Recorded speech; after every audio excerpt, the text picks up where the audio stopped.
और दोस्तों, स्वागत है आपका मेरे YouTube चैनल पर। मैं आज आपके लाई हूँ कंप्यूटर के कुछ क्वेश्चंस जो आपके एग्जाम के लिए इंपॉर्टेंट हो सकते हैं। तो चलिए शुरू करते हैं।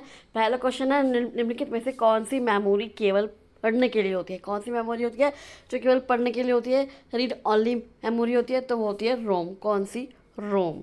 जैसा कि इसके नाम से स्पष्ट है, इस मेमोरी में संग्रहित डेटा को केवल पढ़ा जा सकता है, उसमें आसानी से कोई बदलाव या नया डेटा लिखा नहीं जा सकता।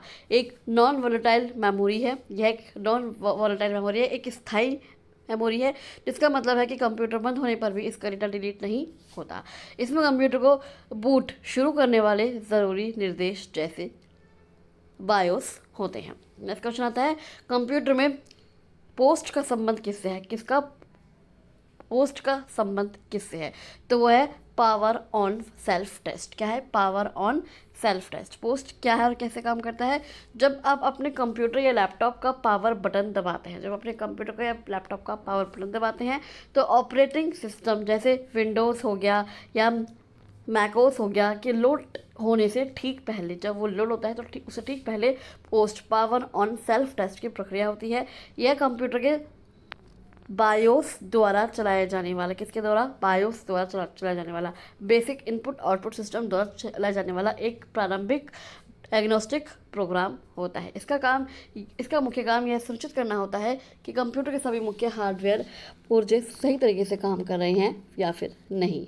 यह निम्नलिखित घटकों की जांच करता है। कौन कौन से घटकों की जांच करता है? सीपीयू की, ये ठीक से काम कर रहा है या नहीं। रैम की, मौजूद और चालू है या फिर नहीं। कीबोर्ड, माउस और अन्य इनपुट आउटपुट डिवाइसेस जुड़े हुए हैं या फिर नहीं। और स्टोरेज डिवाइसेस और ग्राफिक्स कार्ड सही स्थिति में है फिर या फिर नहीं। यदि सब कुछ सही है तो कंप्यूटर से एक छोटी सी बिप आवाज़ आती है। अगर आपको सुनाई दे तो एक आवाज़ आती है बिप की। पुराने सिस्टम्स में और स्क्रीन पर लोगो दिखाई देने लगता है, जिसके बाद ऑपरेटिंग सिस्टम लोड होने लगता है। नेक्स्ट क्वेश्चन आता है, निम्नलिखित में से कौन सा वेब ब्राउज़र नहीं है? कौन सा वेब ब्राउज़र नहीं है? फायरफॉक्स, क्रोम, ओपेरा या फिर याहू। याहू आपका ये वेब ब्राउज़र नहीं है। वेब ब्राउज़र क्या होता है? वेब ब्राउज़र एक सॉफ्टवेयर या एप्लीकेशन होता है जिसका उपयोग इंटरनेट पर वेबसाइटों और वेब पेज को खोलने और देखने के लिए किया जाता है। जैसे आपका फायरफॉक्स, क्रोम और ओपेरा, या आपके क्या है, या आपके वेब ब्राउज़र हैं। इनके अलावा सफारी और माइक्रोसॉफ्ट एज भी आपका वेब ब्राउज़र है।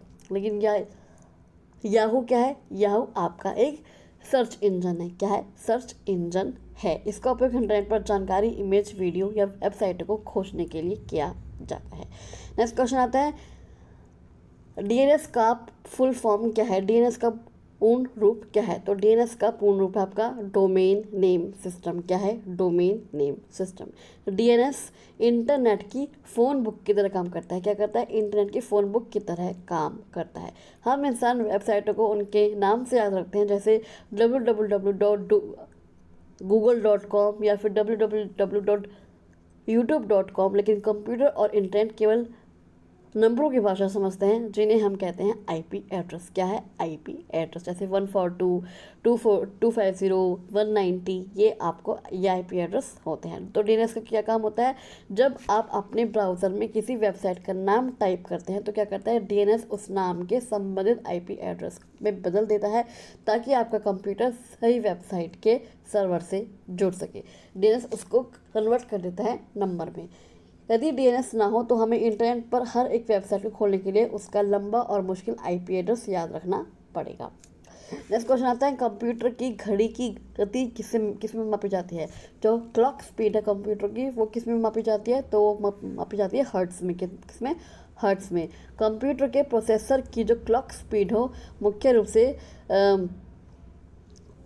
गीगाहर्ट्ज़ या मेगाहर्ट्ज़ में मापा जाता है। किसमें? गीगाहर्ट्ज़ या मेगाहर्ट्ज़ में मापा जाता है जो क्लॉक स्पीड होती है। क्लॉक स्पीड क्या होती है?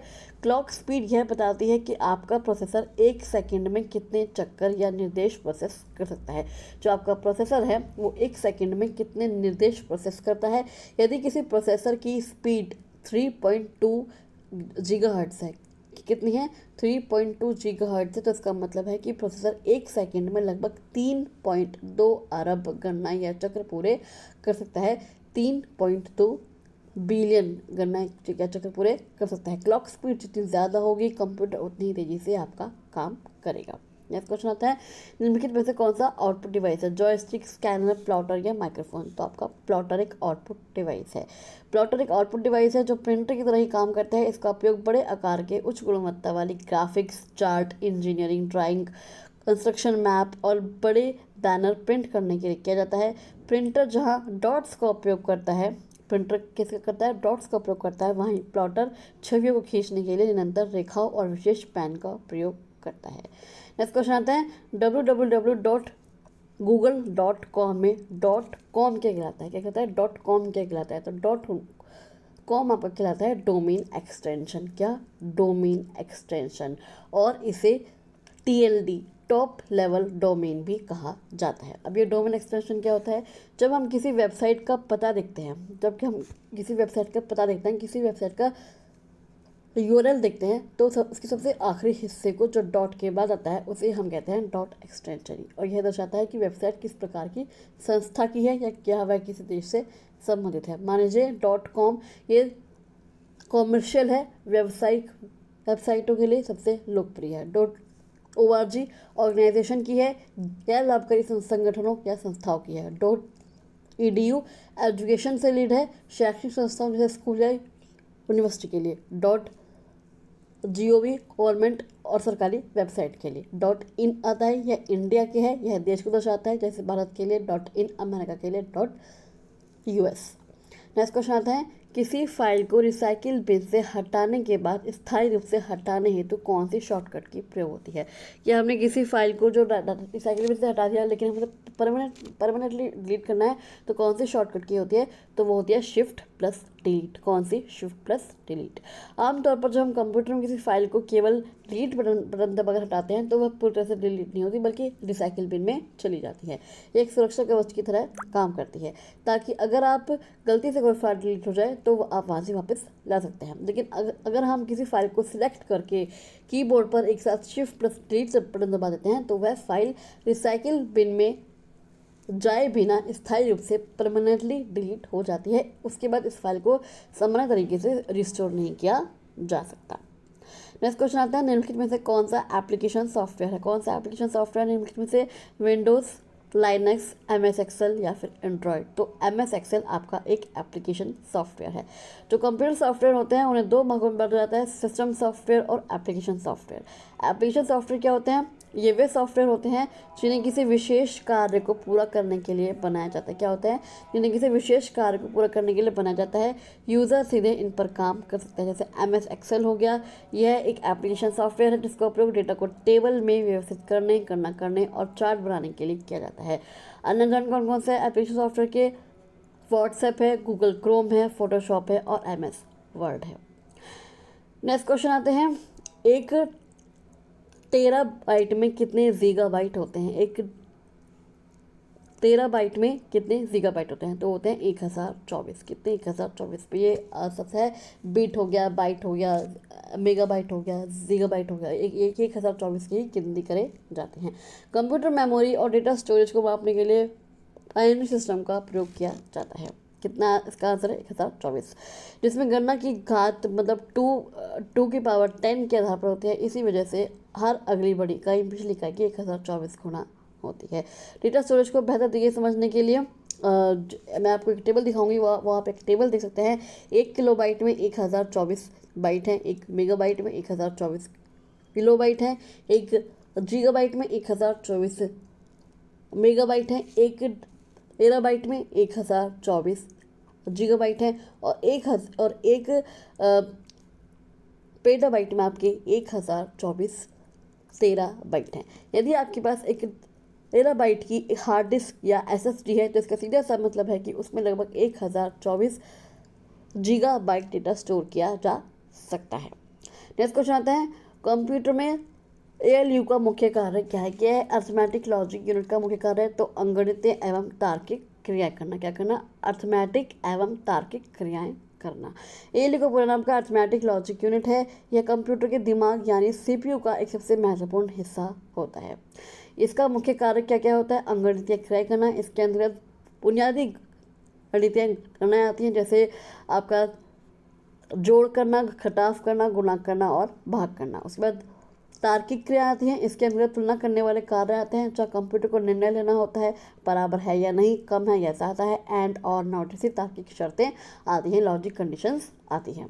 नेक्स्ट क्वेश्चन आता है, निम्नलिखित में से कौन सा साइबर अपराध का उदाहरण है? साइबर अपराध का कौन सा उदाहरण है? फिशिंग, फॉर्मेटिंग, स्कैनिंग या प्रिंटिंग। तो आपका आता है फिशिंग। कौन सा? फिशिंग। फिशिंग है क्या? फिशिंग एक प्रकार का साइबर अपराध होता है जिसमें अपराधियों द्वारा लोगों को धोखा देने के लिए फर्जी ईमेल, मैसेज या वेबसाइटों का सहारा लिया जाता है। कैसे काम करता है? इसमें आपको एक ऐसा ईमेल या मैसेज भेजा जाता है जो बिल्कुल आपकी असली बैंक, सोशल मीडिया या किसी सरकारी संस्था जैसा दिखता है। इसमें एक लिंक होता है जिस पर क्लिक करने को कहा जाता है। अगर आप आप उस लिंक पर क्लिक करते हैं तो जाकर अपना पासवर्ड, क्रेडिट कार्ड नंबर या बैंक डिटेल्स डालता है तो वह जानकारी सीधे हैकर्स के पास पहुंच जाती है और वे आपके साथ क्या कर सकते हैं? आइडेंटिटी थेफ्ट कर लेते हैं, आपकी पहचान की चोरी कर लेते हैं, आपका बैंक अकाउंट भी खाली हो सकता है। नेक्स्ट क्वेश्चन आता है, ईमेल भेजने हेतु सामान्यतः किस प्रोटोकॉल का प्रयोग किया जाता है? अगर ईमेल भेजते हैं तो किस प्रोटोकॉल का प्रयोग किया जाता है? तो प्रयोग किया जाता है SMTP का। कौन सा? SMTP, simple mail transfer protocol.